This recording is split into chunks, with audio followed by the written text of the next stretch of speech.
Anda tahu siapa itu Mustafa Kemal Atatürk? Dialah presiden pertama dari Republik Turki sekuler. Dialah dalang di balik kacaunya Khilafah Utsmani sampai Khilafah Utsmani harus runtuh pada 3 Maret 1924. Dan ketika Mustafa Kemal Atatürk berkuasa di Turki, dia menjadi diktator pertama dalam dunia Islam. Dia yang memerintah dengan tangan besi. Habis semua umat Islam dalam genggaman tangannya. Tangannya berlumuran darah umat Islam yang menghendaki agar Khilafah Utsmani kembali menghiasi bumi Istanbul. Mustafa Kemal juga yang berhasil menghapus segala bentuk hukuman syariah. Dia yang menghapus hukum potong tangan bagi pencuri, hukum rajam bagi pezina, hukum kisos bagi pembunuh, lalu diganti semua itu dengan hukuman penjara. Tak hanya itu, Mustafa Kemal juga menghapus hukum waris, menyamaratakan ahli waris laki-laki dengan ahli waris perempuan, menghapus hukum hijab bagi muslimah, mengubah Masjid Hagia Sophia menjadi museum. Kalimat azan diganti menjadi bahasa Turki, menggalakkan minum-minuman khamr di tempat umum, dan menjadikan majelis-majelis ilmu, kemudian menggantinya dengan tempat-tempat lokalisasi pelacuran dan diskotik.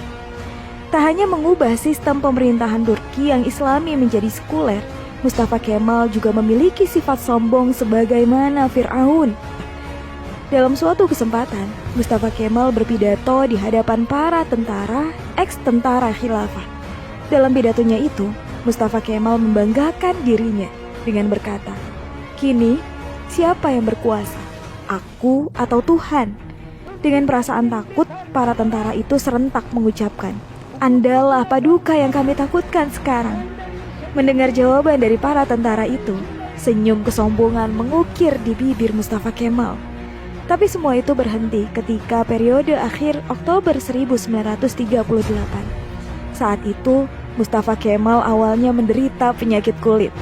Namun, Mustafa Kemal menderita penyakit tambahan yakni malaria, liver, dan penyakit kelamin. Dokter pribadinya pun memberi salep dan dioleskannya di kulitnya yang luka karena garukan dari kukunya. Dari Abdullah Azzam dalam bukunya Naratul Maf'udah menjelaskan prosesi ajal Mustafa Kemal Atatürk yang sangat mengerikan. Menurut Dr. Abdullah Azzam, sebuah cairan berkumpul di perutnya secara kronis. Ingatannya melemah, darah mulai mengalir dari hidungnya tanpa henti. Untuk mengeluarkan cairan dalam tubuhnya, dokter pun menusuk jarum di perutnya. Tapi hasilnya, perutnya membusung dan kedua kakinya bengkak. Wajahnya pun menjadi pusat pasi dan terlihat seperti tengkorak. Mustafa Kemal yang sedang sakit menderita itu, kesehariannya dilingkupi rasa panas yang luar biasa. Bahkan, gatal-gatal dari tubuhnya semakin menjadi, hingga dia merasa tak tahan, lalu menjerit sampai terdengar di seluruh istana. Para pekerja istana sangat ketakutan ketika Mustafa Kemal sudah menjerit karena kesakitan. Badannya yang panas hingga melebihi suhu normal membuatnya tak mau masuk istana. Dia minta dibawa ke tengah-tengah laut untuk menurunkan suhu tubuhnya. Tapi ternyata suhu tubuhnya selalu naik dan malah bertambah panas. Syekh Dr. Said Hussein Al-Afani dalam kitabnya Al-Jaza min Jinsil Amal mengisahkan bahwa sebenarnya Mustafa Kemal sudah mulai menderita kanker hati pada tahun 1936. Tapi anehnya para dokter yang mendiagnosa baru mengetahui bahwa Mustafa Kemal terkena kanker hati pada tahun 1938.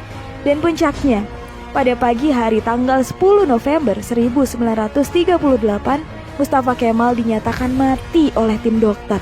Sakaratul maut yang amat mengerikan bagi pengkhianat dan penghancur Khilafah Utsmani. Bahkan ketika akan proses pemakaman pun, para ulama Turki menolak untuk menyolatkan jenazah busuk Mustafa Kemal Atatürk.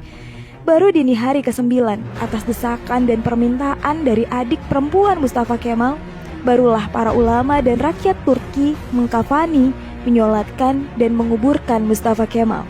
Tapi naas, ketika jenazahnya akan dimasukkan ke perut bumi, Jenazahnya terlempar ke atas. Para peziarah dibuat repot oleh hal ini. Akhirnya para ulama sepakat untuk menimbun jenazah Mustafa Kemal dengan bebatuan di Bukit Angkara. Baru setelah 15 tahun matinya Mustafa Kemal, jenazahnya kembali untuk dikubur. Tapi lagi-lagi bumi menolak jenazah Mustafa Kemal Atatürk. Hingga akhirnya jenazah Mustafa Kemal dimasukkan ke dalam museum etnografi di Ankara, Turki. Jenazahnya ditimbun dengan bebatuan marmer yang bobotnya sampai 44 ton. Dan jika Anda pergi ke museum etnografi di Turki untuk melihat makam Mustafa Kemal, para pemandu museum pasti akan menyemprotkan parfum yang paling wangi ke pakaian Anda. Sebab jika Anda sudah mendekati makam Mustafa Kemal, pasti akan tercium bau yang lebih busuk dari bangkai. Pihak museum pun mengakui jika sumber bau busuk itu bukan dari WC atau septic tank yang bocor, melainkan dari areal makam Mustafa Kemal Atatürk. Kisah ini memberikan iktibar, seperti kata beberapa ulama, kalau kamu benci dan mencoba menjegal khilafah, maka kamu akan melawan Allah. Lihat, kematian yang mengerikan menimpa Mustafa Kemal Atatürk laknatullah, si penjegal dan penghancur khilafah Utsmani. Aroma bau yang terus keluar dari makam Mustafa Kemal adalah cara Allah memperingatkan kepada siapa saja yang mencoba sombong dengan kekuasaannya dan melawan syariatnya, maka dia pasti akan mendapatkan kematian yang terhina. Wallahu a'lam bishawab.